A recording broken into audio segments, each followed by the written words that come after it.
guys, this is Aradhana and I'm just going to cover this subject, that is zoology, and the major portion of the zoology, that is cell biology. So in this cell biology, first of all we will just discuss about the topics. Okay, so first of all there is the basics which came under the cell biology, that is basics of cell. Okay, सो उसके बाद में क्या होता है कि उसकी history के बारे में भी हम लोग पढ़ते हैं, तो मैं अभी इसमें ओवरव्यू दे रही हूँ. ठीक है, तो हम लोग पहले बेसिक्स ऑफ सेल पढ़ेंगे, उसमें हिस्ट्री आ जाएगा. एंड दूसरा चीज़ जो होता है उसमें सेल थ्योरी, जो कि इम्पोर्टेंट है, इसमें हमेशा एग्जाम में क्वेश्चंस आते हैं सेल थ्योरी से. ठीक है, उसके बाद में हम लोग प्लाज्मा मेम्ब्रेन के बारे में पढ़ेंगे. प्लाज्मा मेम्ब्रेन के बाद में हम लोग कुछ कंपैरिजंस पढ़ेंगे. हम लोग जो कंपैरिजन पढ़ेंगे वो होगा प्रोकैरियोटिक और यूकैरियोटिक के बीच में. ठीक है, एंड देन हम इसमें ऑर्गेनल्स के बारे में पढ़ेंगे और उसके फंक्शन के भी बारे में पढ़ेंगे. ठीक है, ऑर्गेनल्स एंड इट्स फंक्शन. ठीक है, एंड उसके बाद में हम लोग प्लाज्मा मेम्ब्रेन का डिटेल स्ट्रक्चर भी देखेंगे. ठीक है, प्लाज्मा मेम्ब्रेन का detail structure with their function. ठीक है, उसके बाद में हम लोग उसी प्लाज्मा मेम्ब्रेन में उसका कंपोजिशन भी देखेंगे कि कौन कौन से ऐसे कंपोजिशन प्लाज्मा मेम्ब्रेन में पाए जाते हैं और क्या क्या इंपॉर्टेंट होते हैं, वो सब हम लोग इस एरिया में कवर करेंगे. ठीक है, तो प्लाज्मा मेम्ब्रेन में बेसिकली वही फॉस्फोलिपिड की बात होती है और आप लोगों ने भी सुना होगा. ठीक है, तो ये आ जाएगा. ठीक है, तो यदि हम बात करते हैं सेल के बारे में, तो सेल क्या होता है एग्जैक्टली, क्या होता है सेल के बारे में, तो वो हम अभी डिस्कस करेंगे, उसके बेसिक्स.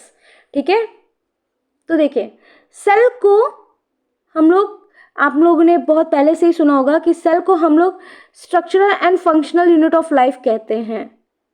ठीक है, structural and functional unit of life. क्यों बोलते हैं हम लोग ऐसा, क्योंकि जो स्ट्रक्चर की यदि हम लोग बात करते हैं, ठीक है, तो पहली बात देखो, ग्रुप ऑफ सेल्स जब मिलते हैं तो वो टिश्यू का फॉर्मेशन करते हैं. ठीक है, उसी तरीके से ग्रुप ऑफ टिश्यू मिलता है तो वो ऑर्गन का फॉर्मेशन करता है, और जब ग्रुप ऑफ ऑर्गन्स मिलते हैं तो वो ऑर्गन सिस्टम का फॉर्मेशन करते हैं, ऑर्गन सिस्टम. ठीक है, तो सबसे इंपॉर्टेंट जो चीज़ इसमें हम लोग बात करने वाले हैं, ठीक है, तो ऑर्गेनाइजेशन आप लोगों को पता चल गया. अब देखो ये ऑर्गन सिस्टम जो है ये क्या है, ये किसका बना हुआ है, तो इसका यदि बेसिक यूनिट देखा जाए तो वो क्या है, सेल है. ठीक है, तो जिस तरीके से देखा जाए, इसका यदि मैं एग्जांपल दूं तो आप लोगों को भी पता होगा कि जो हम लोगों का एक रूम होता है, ठीक है, उस रूम का यदि मान लो कोई पूछ दिया आपसे कि एक बेसिक यूनिट क्या होता है, तो जाहिर सी बात है आपका आंसर होगा ब्रिक्स. ठीक है, तो उसका एक सिंगल यूनिट यदि पूछा जाएगा तो आप लोग एकदम सिंपली यही जवाब दोगे कि वो ब्रिक का बना होता है. ठीक है, ब्रिक का, तो ये उसका सिंगल यूनिट हो गया. तो उसी तरीके से हमारे भी बॉडी का यदि सिंगल यूनिट कुछ होता है तो दैट इज सेल. ठीक है, अब सेल के शेप्स देखिए वेरी करते हैं, वो भी मैं आगे आपसे डिस्कस करूंगी आने वाले वीडियोस में. ठीक है, तो यदि पूछा जाए कि सेल को सबसे पहली बार कौन डिस्कवर किया है, तो उसको रॉबर्ट हुक ने डिस्कवर किया है. कब डिस्कवर किया उन्होंने, 1665 में. ठीक है, तो रॉबर्ट हुक ने जो सबसे पहली बार डिस्कवर किया था उन्होंने डेड सेल का डिस्कवरी किया था. ठीक है, उसके बाद आते हैं एंटोनी वॉन ल्यूवेनहॉक. अब एंटोनी वॉन ल्यूवेनहॉक ने क्या किया है, लाइव सेल की डिस्कवरी की है. ठीक है, और आप लोगों को पता होगा कंपाउंड माइक्रोस्कोप के बारे में. ठीक है, तो जब ये कंपाउंड माइक्रोस्कोप डिस्कवर हुआ था उसी की वजह से ही, उसकी इसके मैग्निफिकेशन पावर की वजह से और इसके बहुत सारे फीचर्स की वजह से ही लाइव सेल की डिस्कवरी हुई. ठीक है, लेकिन रॉबर्ट हुक ने क्या किया था, उन्होंने कॉर्क सेल से, उन्होंने डेड सेल से उस सेल की डिस्कवरी की थी. ठीक है, जो ट्रीज का बार्क होता है, कॉर्क होता है, उससे उन्होंने बेसिकली सेल का डिस्कवरी किया था. ठीक है, अब मैंने आपसे पहले बात कर लिया है कि सेल का स्ट्रक्चर क्या होता है, ठीक है। आप देखिए बेसिकली क्या होता है कि जो भी सेल होता है ना, जो भी उसने एट लास्ट ऑर्गन बनाए, अब जाहिर सी बात है कि हमारे जो भी हार्ट होते हैं, ठीक है, या फिर लंग्स होते हैं, ठीक है, या फिर ब्रेन होता है, आप लोगों को पता होगा कि हमारे बहुत सारे सेंस ऑर्गन्स, बहुत सारे फंक्शनल ऑर्गन्स हमारे बॉडी के अंदर प्रेजेंट होते हैं और वो पर्टिकुलर एक फंक्शन को परफॉर्म कर रहे होते हैं। जैसे यदि हार्ट की बात करें तो वो क्या करता है, पंपिंग में मदद करता है, उस ब्लड के पूरी बॉडी में सर्कुलेशन में मदद करता है। उसी तरीके से लंग्स क्या करता है, लंग्स एक तरीके से रेस्पिरेशन का काम करता है, तरीके से नहीं मतलब रेस्पिरेशन का ही काम करता है।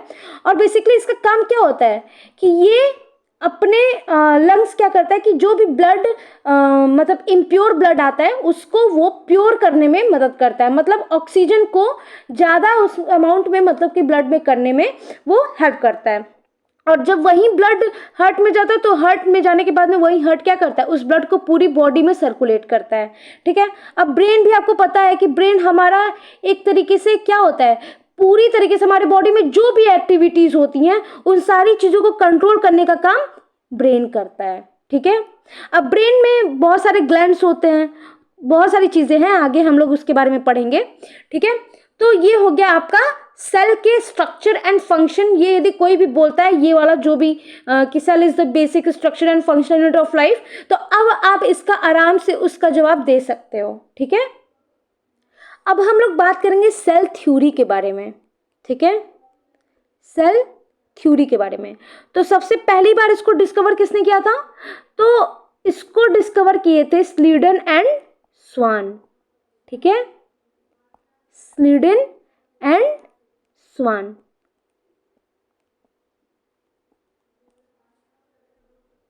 तो स्लीडन एंड स्वान ने डिस्कवर किया था। इन्होंने क्या बताया था, तो सबसे पहली बात इन्होंने ये बताया था कि जो सेल होता है वो हमारे स्ट्रक्चर और फंक्शन का एक बेसिक यूनिट होता है, ठीक है, लिविंग बींग्स में, ठीक है। और वो जो भी स्ट्रक्चर या फंक्शन परफॉर्म कर, जैसे जो भी हमारे बॉडी में ऑर्गन्स है जो भी एक पर्टिकुलर फंक्शन परफॉर्म कर रहे हैं, तो वो सारी चीज़ें एक तरीके से बेसिक यूनिट जो जुड़ी हुई हैं वो सेल से जुड़ी हुई हैं, ठीक है। और दूसरा उन्होंने ये बताया था कि जितने भी ऑर्गेनिजम्स होते हैं, ठीक है, वो सभी एक सेल या उससे ज़्यादा सेल के बने होते हैं। आप लोगों को बहुत अच्छे से पता है कि सेल की यदि ऑर्गेनाइजेशन की यदि हम लोग बात करें तो और नंबर के बेसिस पे बात करें तो वो यूनिसेलुलर होता है और एक क्या होता है, मल्टी सेलुलर होता है, ठीक है, यूनिसेलुलर और मल्टी सेलुलर। मतलब यदि यूनिसेलुलर में बात करें तो आपको पता होगा अमीबा, ठीक है। मतलब इस बेसिक वर्ड का मतलब यही है कि ये सेल जो होगा ना यूनिसेलुलर, मतलब वो एक ही सेल क्या कर रहा होगा, वो बॉडी के वो सारे लाइफ प्रोसेसेस को अच्छी तरीके से निभा रहा होगा। एक ही सेल सारी चीज़ों को परफॉर्म करता है, चाहे वो उसका रेस्पिरेशन हो, चाहे वो न्यूट्रिशन हो, चाहे वो एक्सक्रीशन हो, वो हर एक चीज़ एक ही सेल में होगा, ठीक है। जैसे इसका एग्जाम्पल हो जाएगा अमीबा, पैरामीशियम, लिस्मेनिया और बहुत तरीके के एग्जाम्पल्स हैं, ठीक है। बट अब यदि मल्टी सेलुलर की बात करें तो मतलब कि ये मल्टीपल्स ऑफ सेल्स के बने होंगे। अब मल्टीपल्स ऑफ सेल्स में ह्यूमंस आ जाएंगे, ठीक है, ह्यूमंस आ जाएंगे, एनिमल्स आ जाएंगे, क्योंकि हम लोग जो है वो मल्टीपल सेल्स के बने हुए हैं और उसके साथ में हमारे बॉडी में बहुत ढेर सारे ऑर्गन्स हैं जो कि मल्टीपल सेल की मिलकर बनी होंगी और उसके अलावा भी बहुत सारे एग्जांपल्स मैं आगे आपको बताऊंगी, ठीक है। अब पहली बात तो इन्होंने सेल थ्योरी में यही बोला कि सेल थ्योरी में वही सेल जो होता है फंडामेंटल और structure and fundamental unit of life है। एंड दूसरी चीज़ उन्होंने यही बताया कि जो भी ऑर्गेनिजम्स होते हैं वो एक या उससे ज़्यादा सेल्स के बने सकते हैं। बट बाद में आते हैं रुडोल्फ वर्चाउ, ठीक है। रुडोल्फ वर्चाउ जब आते हैं तो उन्होंने उस सेल थ्योरी को मॉडिफाई किया था, ठीक है। उन्होंने एक टर्म दिया था, ठीक है, ओमनिस सेलुला ई सेलुला। इसका मतलब ये है कि जो भी सेल्स, नए सेल्स जो भी आते हैं वो सभी अपने पुराने सेल से बने होते हैं, ठीक है। इसका मतलब cells arise from other cells through cellular division by the pre existing cells, ठीक है, इसका मतलब ये है।